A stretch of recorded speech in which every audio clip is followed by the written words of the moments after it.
Episode 3, Season 1. So you want to be a teacher. I took my hand, I slapped the table, and I said, I will take that job. And 26 years later, I am still a teacher. But to get to that moment, I had to put in a lot of hard work after I had made the decision to be a teacher. And so will you. Welcome to Middle School Madness, a podcast about teaching and things that are interesting to teachers. Today we are talking about becoming a teacher. Now, you've already made the decision to be a teacher. You know you want to join the teaching profession. But now you've got to go and get that job as a teacher. And to get that job, you have got to answer some simple questions. Where, second where, who, and tell me a story. The first thing you got to answer is, where do you want to teach?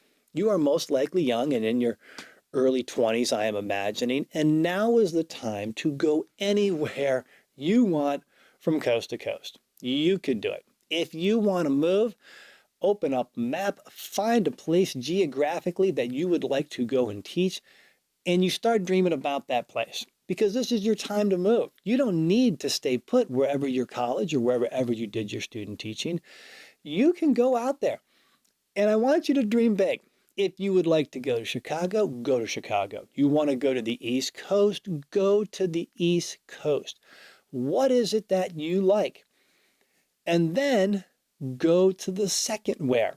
If you did go there, you got to discover what kind of schools they have. Do they have county schools? You take a big county, and is the county control the entire school?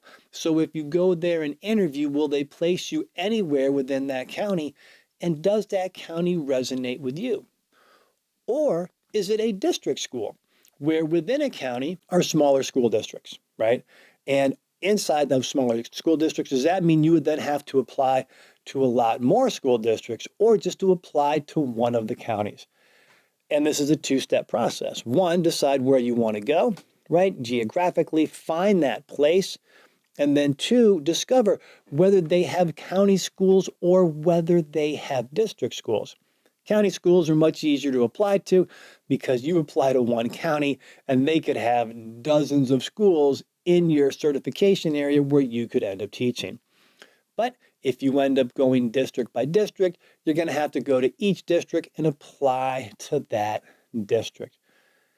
Now comes a challenging question for you as a young teacher wannabe. You've got to reflect on you, and you've got to think about, what am I as a teacher familiar with? Are you familiar with urban schools? Are you familiar with suburban schools?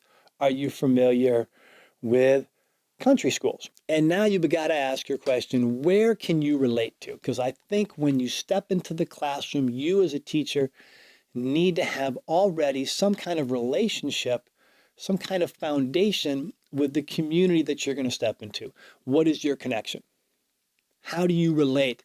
If you grew up in an urban setting and you feel very comfortable there, go to that urban setting. Chances are you're going to fit right in because you can already imagine the environment in front of you.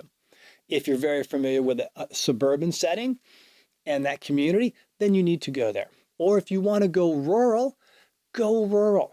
But you've got to do this by reflecting on who you are.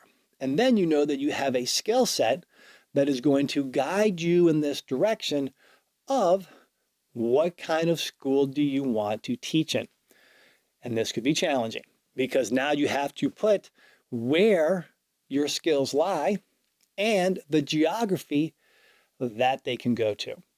And the only way to do this is to sit down and think, right? What kind of learner am I? What kind of teacher am I? And hopefully in your student teaching experience, you've spent time reflecting on this, and you can then go and answer it. And when you've decided where you want to go, when you've then decided the second where of where you want to go within that geography, and then within that geography, you whittled it down to urban, suburban, or rural, now you can go and ask yourself, who can help you get that job? Who do you know? We don't find jobs by ourselves. Rarely, if ever, do you do this, right? And when I was a young teacher, somebody handed me a book called What Color is Your Parachute? And I have not read this book in 26 years because clearly I got a job. But if I remember, one of the main points that the author pointed out is that it is really easy to get a job through your friends. Because of this, they will vouch for you. Yes, I know Oliver. Oliver shows up every day. He works really hard. I've seen him work with kids. I would hire Oliver. And although that may be an oversimplification of a hiring process, it is a place to start. Talk to your parents. Do your parents have friends that teach in that geography and second geography with your skill set where you would like to go? And do they know of anybody that you could talk to? Networking is going to be your friend. It really is. And the more you network, the chances are the more that's going to lead you to an interview, which is what you want to do. Yes, there are times when you can go ahead and maybe you go to that county school and you enter it in and you get the interview anyways because they've got to hire so many people. But I have discovered through, oh my gosh, let's start listing off the jobs. My first teaching job, I got through knowing somebody. My first coaching job, I got through knowing somebody. And then the teaching job that I had for 26 years, I got because I knew somebody, which led to the interview. And as anyone will say, I can probably get you that interview. You have to take it from there. And that is so important. You've got to be able to take it from the interview, which leads us to the last part. If you want to be a teacher in 2024, you've got the interview, how to tell a story in the interview. This is how you do it. When you get there, hopefully if you have prepared yourself for an interview by reflecting on all the experiences that you have had in teaching. You've gone through your student teaching experience. You've probably worked with kids along the way. You've got to think about your best moments. You've got to think about those hard moments. You need to think about what you learned, anything that has happened in developing, say, lesson plans, and turn that moment into a story so that you can tell it when you're in there, because your ability to tell a story is going to get the person's attention. And when you get to the end that says, hey, this person really reflected and learned something, they're going to say, the person looking to hire, I want this guy in the classroom. So how do you tell a story? If the question is, and you'll probably get this question, a very simple question, tell me about the time where you had to do some discipline in class.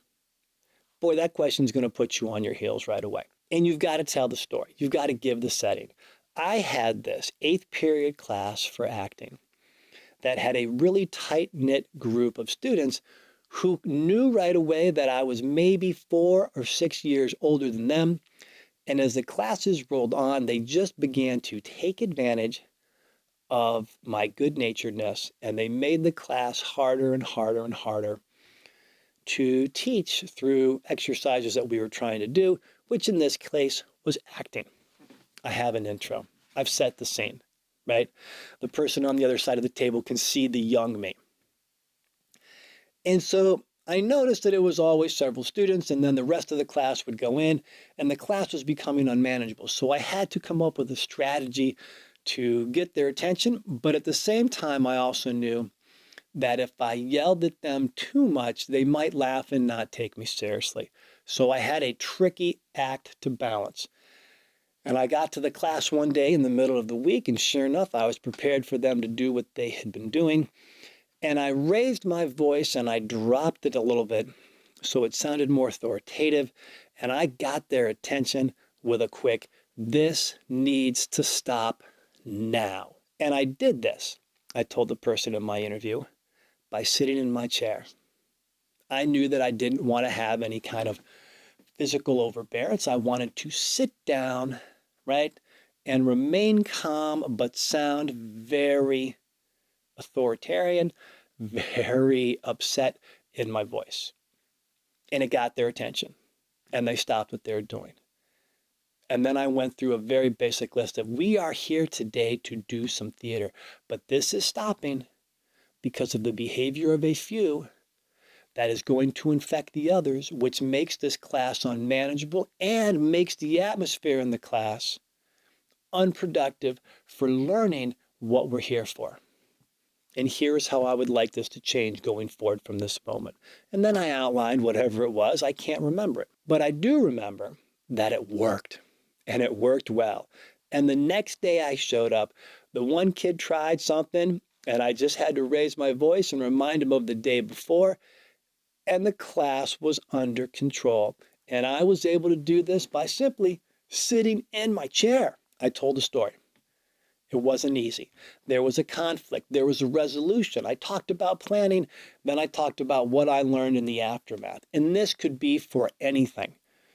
If you developed a really good lesson plan that you really like and they say, hey, tell me about a great lesson plan, it's the same thing. So I was given a task of developing a lesson for my class. Here's how I went about doing it.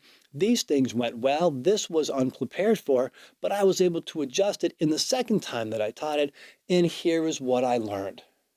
If you can do that in an interview, they are going to say, we have a highly intelligent person who is very reflective of what they've done, shows an ability to grow.